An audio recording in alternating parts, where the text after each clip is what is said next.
एक सितारे की कहानी। सपने वो नहीं जो सोते वक्त देखे जाते हैं, सपने वो हैं जो तुझे सोने न दें। ये लफ्ज हैं भारत के मिसाइल मैन, जनता के प्यारे राष्ट्रपति और लाखों दिलों की धड़कन डॉक्टर APJ अब्दुल कलाम के। एक छोटे से गांव का लड़का जिसके पास न पैसे थे न बड़ी सुविधाएं, कैसे बना भारत का गौरव, कैसे उसने आसमान को छुआ और करोड़ों नौजवानों को सपने देखने की हिम्मत दी। तो चलिए नजर डालते हैं उनकी जिंदगी के पूरे सफर पर, जो मेहनत, सादगी और देशभक्ति की मिसाल है। ये कहानी है अबुल पाकिर जैनुल्लाब्दीन अब्दुल कलाम की, जिन्होंने न सिर्फ मिसाइलें बनाई बल्कि हर हिंदुस्तानी को बड़े सपने देखने का जज्बा दिया। जन्म और परिवार। 15 अक्टूबर 1931 को तमिलनाडु के रामेश्वरम में एक छोटे से मकान में एक बच्चे ने आंखें खोली। नाम रखा गया अबुल पाकिर जैनुल्लाब्दीन अब्दुल कलाम। रामेश्वरम एक छोटा सा कस्बा जहां समुद्र की लहरें और पुराना मंदिर हर गली में बसता है, इस बच्चे की जन्मभूमि बना। यहाँ की मिट्टी में उनकी कहानी की जड़ें थीं। उनके अब्बू जैनुल्लाब्दीन एक नाविक थे, मछुआरों को नाव किराए पर देकर घर चलाते थे। उनकी अम्मी आशियम्मा एक साधारण गृहिणी थीं, जिनका दिल सोने जैसा था। वो अपने बच्चों को खाना खिलाने के बाद हमेशा पड़ोसियों के लिए भी थोड़ा खाना रखती थीं। कलाम 5 भाई बहनों में सबसे छोटे थे। उनका परिवार पैसे वाला नहीं था, लेकिन प्यार और भरोसे से भरा हुआ था। उनके घर में बिजली नहीं थी। रात को मिट्टी के तेल का दिया जलता और उसी की रोशनी में कलाम पढ़ाई करते। उनके अब्बू सुबह जल्दी उठकर नमाज पढ़ते और फिर समुद्र की ओर निकल जाते।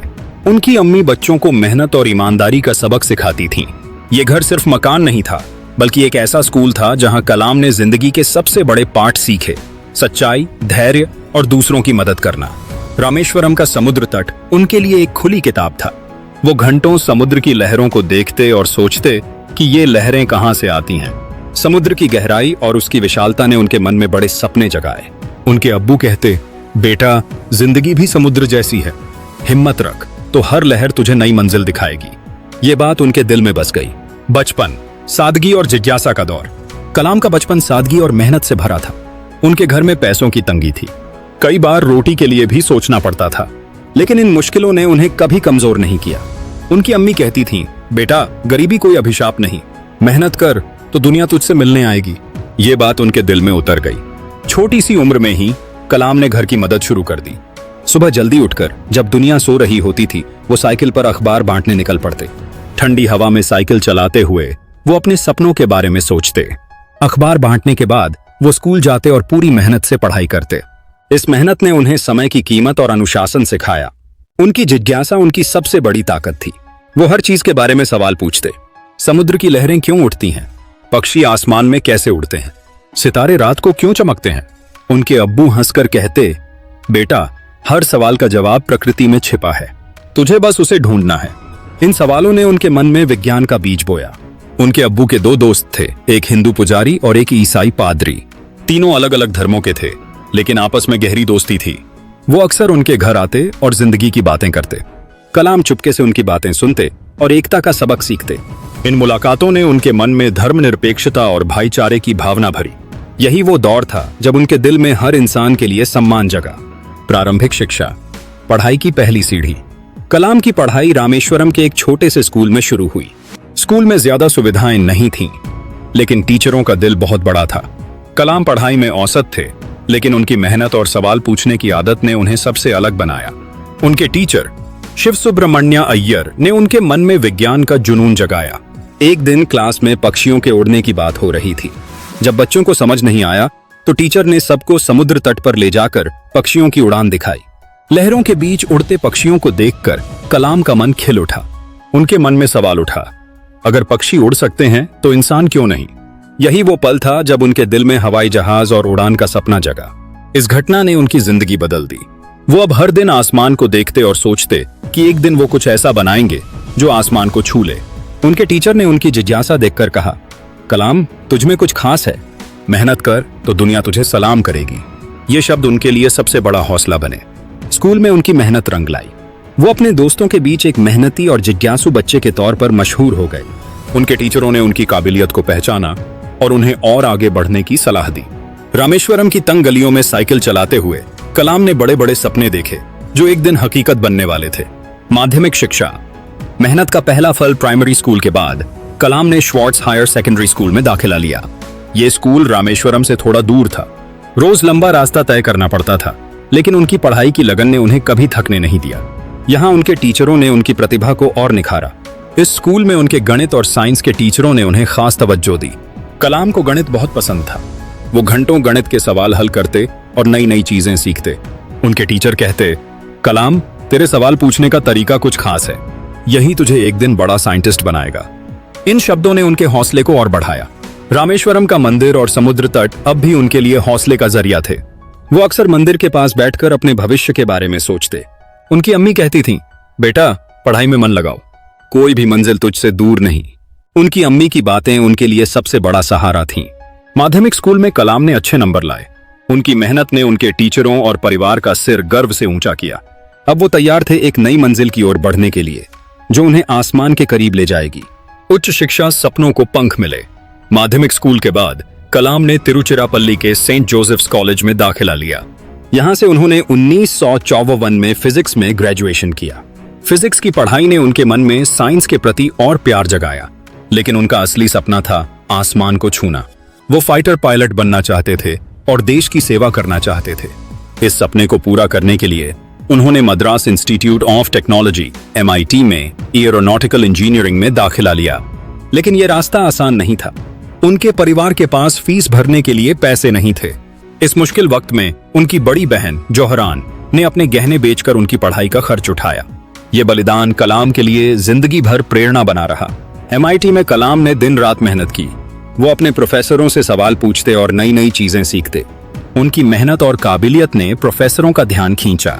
एरोनॉटिकल इंजीनियरिंग की पढ़ाई ने उन्हें हवाई जहाजों और उड़ान के साइंस को गहराई से समझने का मौका दिया। 1960 में उन्होंने अपनी डिग्री पूरी की और एक नए सफर के लिए तैयार थे। DRDO में पहला कदम। शुरुआती चुनौतियां। इंजीनियरिंग की डिग्री लेने के बाद कलाम ने भारतीय रक्षा अनुसंधान और विकास संगठन DRDO में साइंटिस्ट के तौर पर काम शुरू किया। ये उनके लिए एक नया अनुभव था। उनकी पहली जिम्मेदारी थी एक होवरक्राफ्ट का डिजाइन तैयार करना। यह काम आसान नहीं था, क्योंकि उस वक्त भारत में ऐसी टेक्नोलॉजी बहुत कम थी। कलाम ने इस प्रोजेक्ट में अपनी पूरी ताकत झोंक दी। वो दिन रात अपने डिजाइन पर काम करते, लेकिन पैसे की कमी और टेक्निकल दिक्कतों ने उनके सामने कई रुकावटें खड़ी की। कई बार ऐसा लगा कि यह प्रोजेक्ट पूरा नहीं होगा, लेकिन कलाम ने हार नहीं मानी। उनकी मेहनत ने उनके सीनियर ऑफिसरों का ध्यान खींचा। लेकिन DRDO में काम करते हुए कलाम को लगा कि वो अपनी पूरी ताकत नहीं दिखा पा रहे। उनका दिल कुछ बड़ा करने को बेचैन था। इस दौरान उन्होंने अपने बचपन के सपने को एक बार फिर आजमाने का फैसला किया।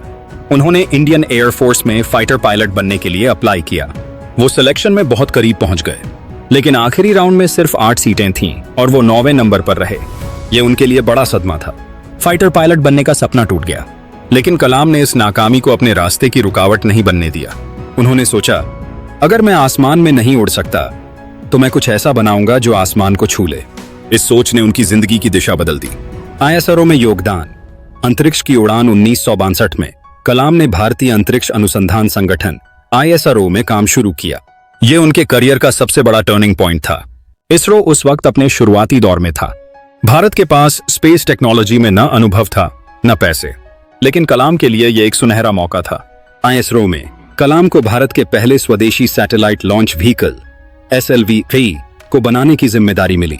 ये एक बहुत बड़ी चुनौती थी। दुनिया के बड़े देश स्पेस में बहुत आगे थे और भारत अभी शुरुआत कर रहा था। लेकिन कलाम ने इस चुनौती को गले लगाया। उन्होंने अपनी टेक्निकल नॉलेज और लीडरशिप से अपनी टीम को हौसला दिया। SLV-3 प्रोजेक्ट में ढेर सारी मुश्किलें आईं। टेक्निकल प्रॉब्लम्स, पैसे की कमी और टाइम का प्रेशर, हर कदम पर रुकावटें थीं। कई बार ऐसा लगा कि यह प्रोजेक्ट कामयाब नहीं होगा, लेकिन कलाम का भरोसा डगमगाया नहीं। वो अपनी टीम को कहते, हम भारत के लिए कुछ बड़ा कर रहे हैं, हार मानना हमारे लिए ऑप्शन नहीं है। 1989 में SLV-3 का पहला लॉन्च हुआ, लेकिन यह नाकाम रहा। रॉकेट कुछ सेकंड बाद समुद्र में गिर गया। ये कलाम और उनकी पूरी टीम के लिए बहुत बड़ा झटका था। लोग निराश थे, लेकिन कलाम ने हिम्मत नहीं हारी। उन्होंने अपनी टीम को इकट्ठा किया और कहा, नाकामी हमें सिखाती है, हम और मेहनत करेंगे और अगली बार जीत हमारी होगी। उनकी मेहनत रंग लाई। 18 जुलाई 1980 को SLV-3 ने रोहिणी सैटेलाइट को ऑर्बिट में भेजा। यह भारत के लिए ऐतिहासिक पल था। इस कामयाबी ने भारत को स्पेस टेक्नोलॉजी में आत्मनिर्भर बनाया। पूरे देश में कलाम की तारीफ हुई। उनकी मेहनत ने ISRO को नई ऊंचाइयों तक पहुंचाया। इस कामयाबी के लिए उन्हें 1981 में पद्म भूषण मिला।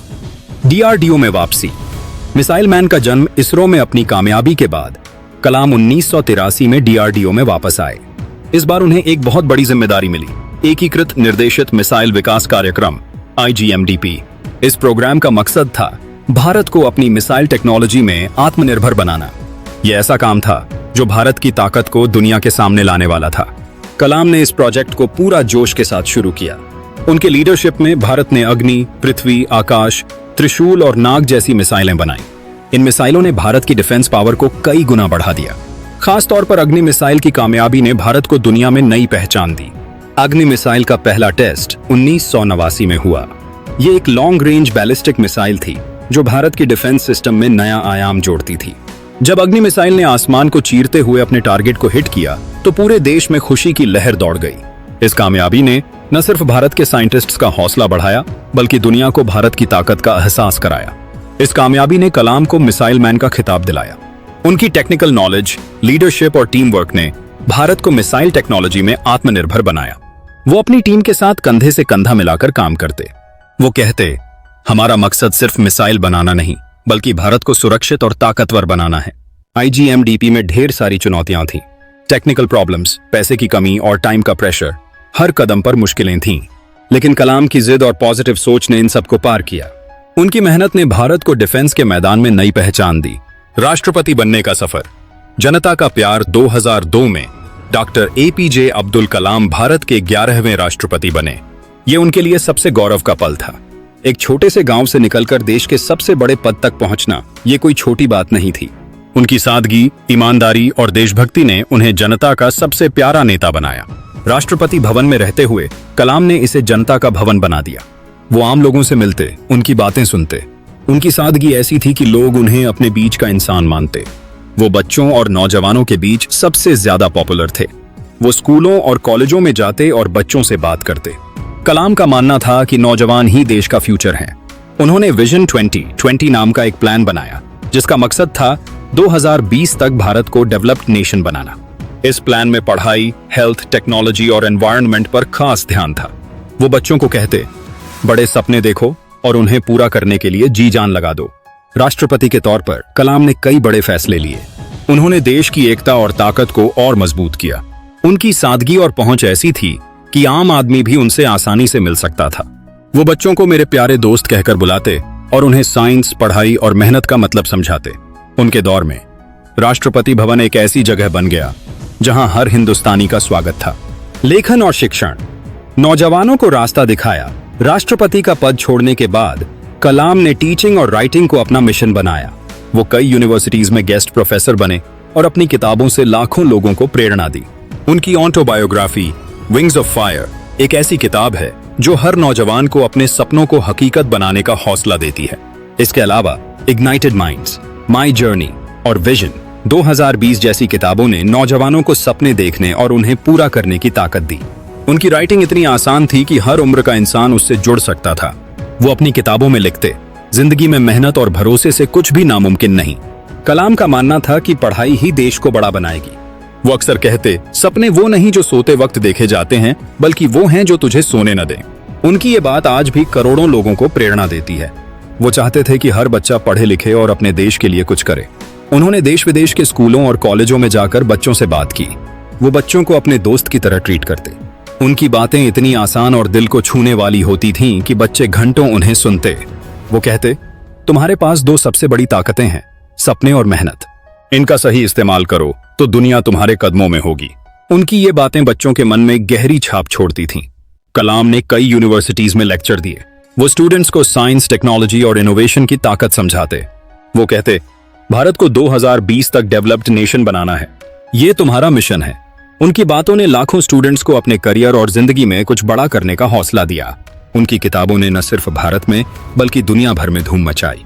विंग्स ऑफ फायर को कई भाषाओं में ट्रांसलेट किया गया। इस किताब में उन्होंने अपने बचपन, संघर्ष और कामयाबी की कहानी इतनी सादगी से लिखी कि हर पढ़ने वाला उससे प्रेरणा लेता। उनकी दूसरी किताब इग्नाइटेड माइंड्स नौजवानों को अपने अंदर की ताकत पहचानने की प्रेरणा देती है। कलाम की राइटिंग का एक खास अंदाज था। वो गहरी बातों को इतने आसान लफ्जों में कहते कि हर कोई समझ सकता था। वो लिखते, जिंदगी एक सफर है, रास्ते में मुश्किलें आएंगी, लेकिन हिम्मत मत हारना। उनकी किताबें आज भी स्कूलों, कॉलेजों और लाइब्रेरीज में पढ़ी जाती हैं। अंतिम दिन, एक टीचर की विदाई 27 जुलाई 2015 को शिलोंग में Indian institute of management (IIM) में एक लेक्चर के दौरान डॉक्टर APJ अब्दुल कलाम को दिल का दौरा पड़ा। उस वक्त वो लिवेबल प्लैनेट अर्थ पर बात कर रहे थे। कुछ ही देर में इस महान इंसान ने दुनिया को अलविदा कह दिया। उनका जाना पूरे देश के लिए बहुत बड़ा सदमा था। लोग सड़कों पर निकल आए, हर आंख में आंसू थे, लेकिन ये उनके के लिए सबसे सही विदाई थी। वो अपने आखिरी पल तक वही कर रहे थे जो उन्हें सबसे प्यारा था, टीचिंग। वो हमेशा एक टीचर के तौर पर याद किए जाएंगे। उनके निधन की खबर सुनकर पूरा देश शोक में डूब गया। बच्चे, जवान, बूढ़े, हर कोई रो रहा था। सोशल मीडिया पर लोग उनकी तस्वीरें और विचार शेयर कर रहे थे। स्कूलों में बच्चों ने उनके लिए प्रार्थना की। उनके सम्मान में कई जगह कैंडल मार्च निकाले गए। ये वो पल था जब पूरे देश ने एक साथ अपने हीरो को याद किया। कलाम का जाना सिर्फ भारत के लिए नहीं, बल्कि पूरी दुनिया के लिए नुकसान था। उनके दोस्त, स्टूडेंट्स और चाहने वाले विदेशों में भी उनकी याद में इकट्ठा हुए। उनकी सादगी और उनके विचारों ने हर देश में लोगों को छुआ था। वो सिर्फ भारत के नहीं, बल्कि पूरी दुनिया के प्रेरणा स्रोत थे। विरासत, एक प्रेरणा का स्रोत। डॉक्टर APJ अब्दुल कलाम का जीवन एक ऐसी मशाल है जो हर हिंदुस्तानी को रास्ता दिखाती है। वो साइंटिस्ट थे, टीचर थे, राइटर थे और सबसे ज्यादा एक प्रेरणादायक इंसान थे। उनकी सादगी, उनकी मेहनत और उनकी देशभक्ति आज भी हमें हौसला देती है। उनकी किताबें, उनके विचार और उनकी कहानियां आज भी करोड़ों लोगों को प्रेरणा दे रही हैं। स्कूलों में बच्चे उनकी कहानियां पढ़ते हैं, नौजवान उनके विचारों से हौसला लेते हैं।